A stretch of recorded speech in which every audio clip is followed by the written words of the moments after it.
Bonjour et bienvenue dans ce nouvel épisode de Warchive, les archives du Wargame. Aujourd'hui, je vous invite à découvrir un des White Dwarfs qui m'a beaucoup plu à l'époque et que j'ai gardé après toutes ces années.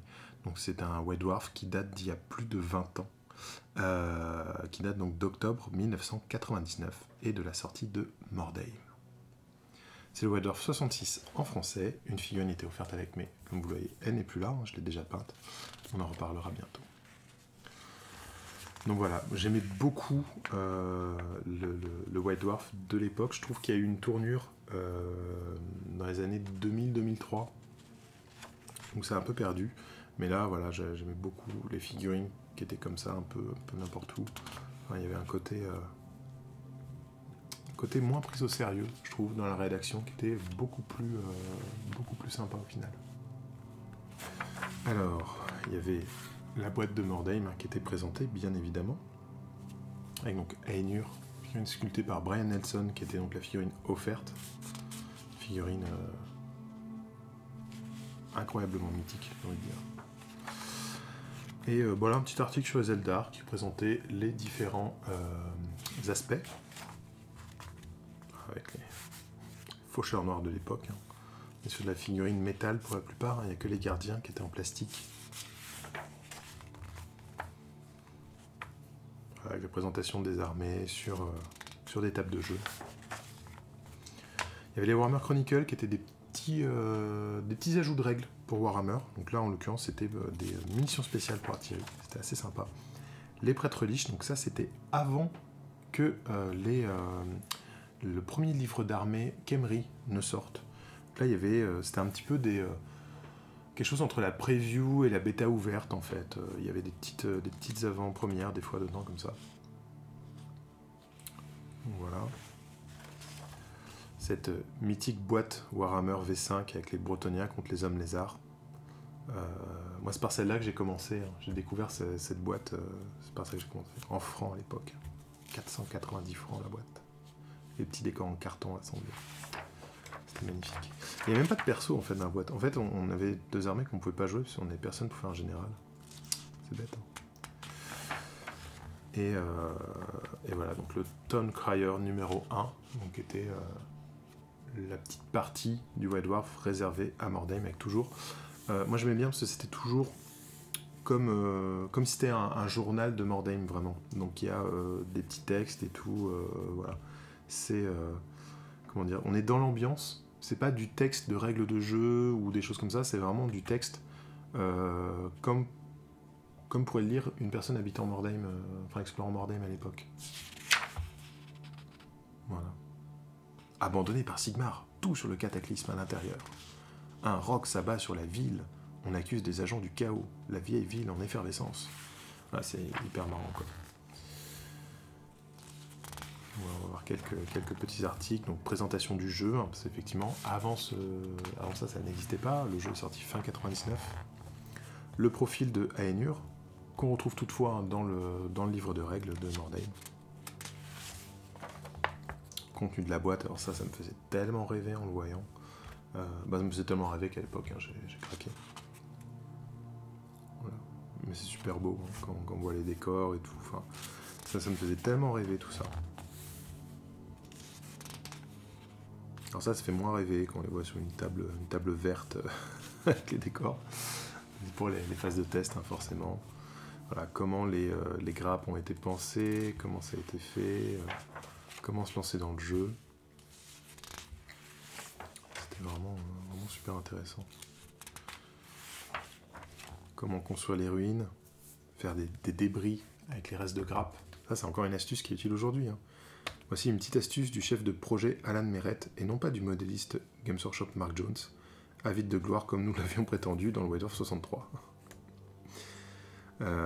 Découper le cadre des grappes pour obtenir de jolis décombres et garder les bouts intéressants pour faire des poutres brisées.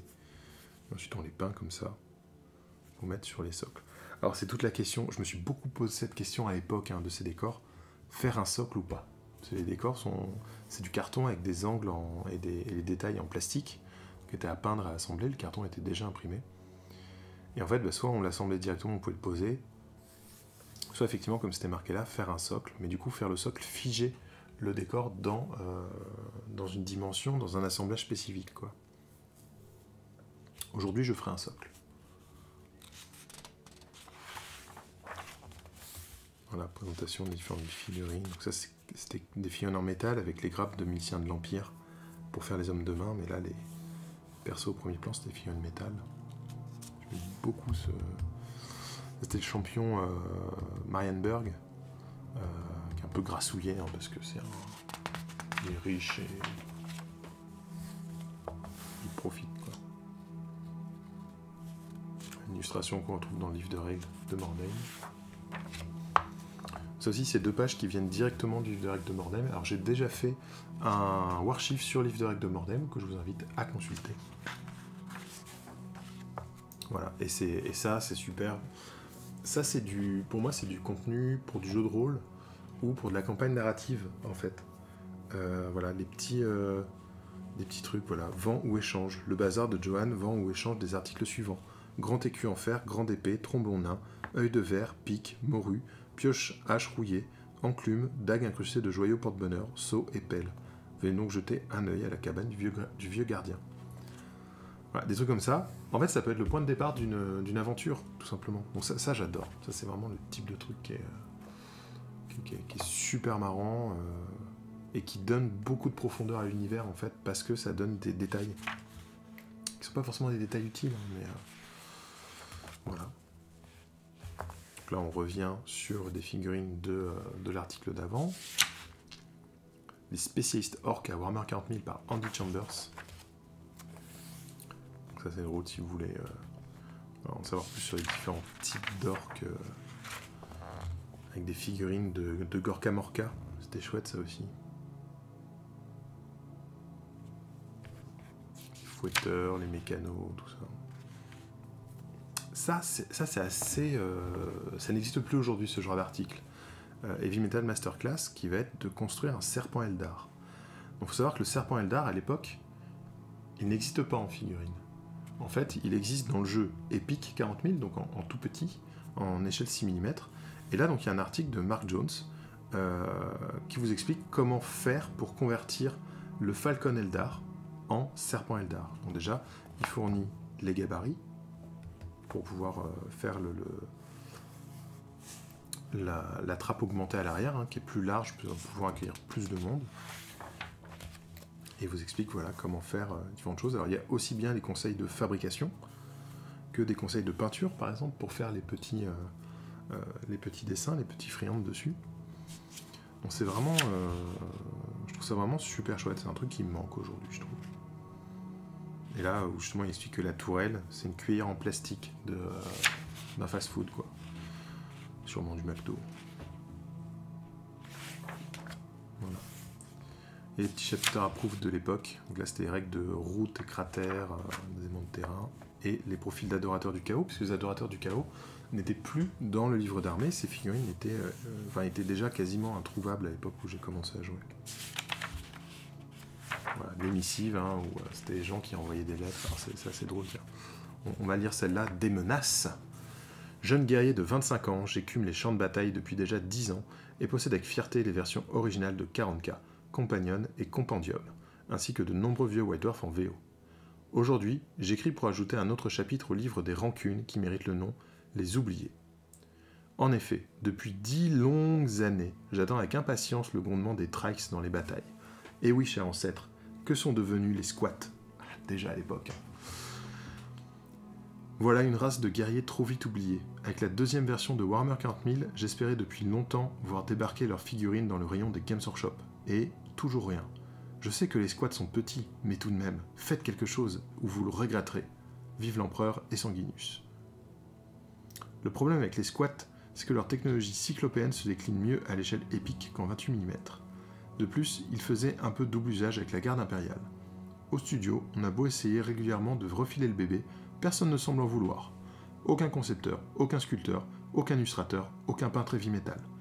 Plus sérieusement, et jusqu'à nouvel ordre, il n'est pas du tout prévu de ressortir les squats à Warhammer 40 000. Mais sait-on jamais, l'empereur est si imprévisible. Donc déjà, hein, on est en 99, et on nous dit déjà que les squats, non, ça sortira pas, personne n'en veut, personne n'a envie de le faire, quoi. Et c'est le nain blanc qui dit ça. Hein. Voilà. Ça, j'aimais bien aussi ce genre d'article qui présentait l'armée d'un membre de la communauté. Donc là, c'est David McCullough du magasin Games Workshop de Watford. Et c'est une armée d'hommes bêtes avec plein de conversions. Je trouve ça très très chouette. Voilà, on a les personnages qui sont là. Moi, j'adore son perso avec les ailes. Et donc il raconte comment il a fait son armée, pourquoi il en est arrivé là, un petit peu l'histoire de son armée, tout ça, c'est vraiment chouette, quoi.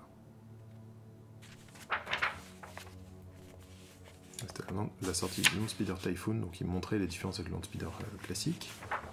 Des petits scénarios pour Warhammer 40 000, avec... non, c'est un rapport de bataille, là, ouais. Avec l'armée de Alex Boyd contre celle d'Andy Chambers. Je crois qu'il y a plusieurs armées, c'est ça, Adrian Wood. J'aimais beaucoup les articles d'Adrian Wood, c'était très sympa. Voilà, donc ils sont à 3 à se mettre sur la gueule, sur une table visiblement de Gorka Morka. Il y avait les chars volés à l'époque, ça c'était super. Voilà, plein de conversions dans les armées. J'aimais beaucoup les rapports de bataille du White Dwarf à l'époque parce que c'était les armées des concepteurs de jeux, des trucs comme ça, c'était leurs armées perso en fait qui jouaient. Donc il y avait beaucoup de conversions au sein de l'armée, il y avait leur propre style en peinture, etc. Aujourd'hui, les rapports de bataille, je les trouve un peu fades parce que c'est des armées studio. Donc ces armées qu'on voit dans les codex, et je trouve ça un petit peu dommage.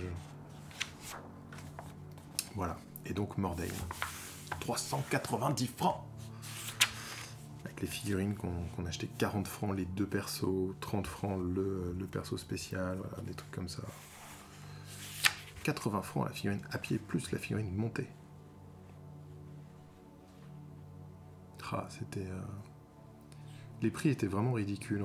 Déjà à l'époque on trouvait ça cher, mais quand on compare avec les prix d'aujourd'hui, on se dit ah ouais non quand même.